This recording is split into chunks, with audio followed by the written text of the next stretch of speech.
To live in the region of York, average income needed is about $273,000, which is more than double compared to what the actual income is in Ontario. In Toronto, you need an average income of 200. For the past 3 months or so, I have been seeing this narrative being pushed on social media saying that, look, sales are going up every single month. Here are the numbers, and look at this, and the chart's going up every single month. So you might as well buy sooner than later. Well, there's a whole bunch of problems with that, but I'm just going to focus on a couple of items. One is that's a normal real estate cycle. Obviously, spring is busier than winter time.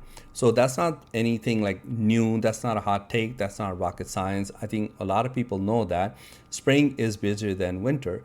What they're not telling you is that summer is slower than spring.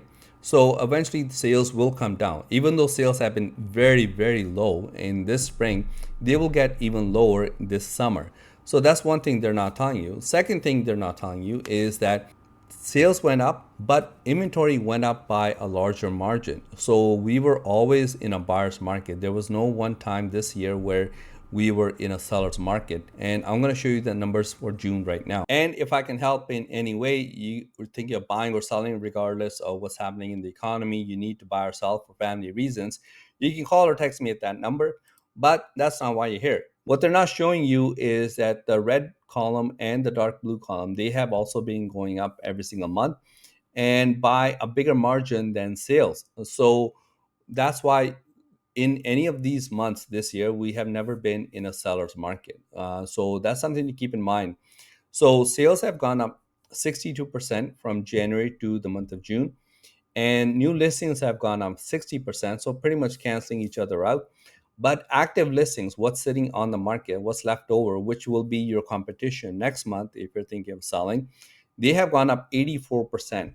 So supply has gone up by a bigger margin than sales demand. Now, if we go even deeper into the stats, if you look at sales to new listings ratio, which just means like how many listings are coming up that month and how many are selling that month, the numbers do not favor home sellers at all. They have been going down every single month as well. Right now, we are sitting in a buyer's market for every single region. Anything below 40% is a buyer's market. So if you look at the red column, Halton is at 34%, Peel is at 28%, York is at 30%, Durham is at 36%. So Durham is the closest to being a balanced market. Now, buyer's market does not mean affordable market. That's one thing I want to, put out there, because yes, based on the ratios, yes, we're in a buyer's market, but that doesn't mean we are anywhere close to where we need to be. And I'm going to show you in just a second how much monthly income you need to buy a house in the GTA. And another thing to keep in mind, whether you're buying or selling, is months of inventory. And for most regions, we are sitting at 5 months of inventory or even more. Peel and York are hurting the most when you look at months of inventory. They're sitting at 5.6 months of inventory. And Durham, not bad, is sitting at 3.6 months of inventory. But they have gone up. Every single region has gone up compared to last year, which is in light blue. So months of inventory is going up, sales to new listings ratio is going down. So everything favors the buyers. But the key thing is, what about prices, right? Because that's all that matters. At the end of the day, price is king. That's where people want to know, like, are things actually affordable right now? Can I enter the market?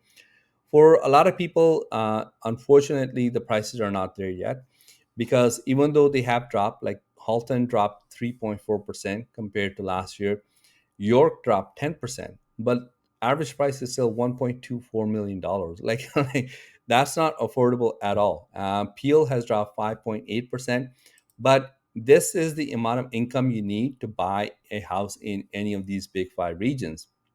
Now, I just took a very basic rule of thumb. So a lot of mortgage brokers use this, but a lot of things will depend on, like the type of income you have, your credit, amount of debt you carry, the stress test rate, like a whole bunch of things. So always talk to your bank before, making a move.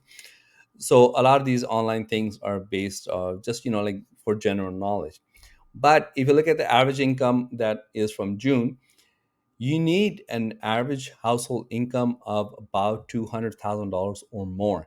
To live in the region of York, average income needed is about $273,000, which is more than double compared to what the actual income is in Ontario.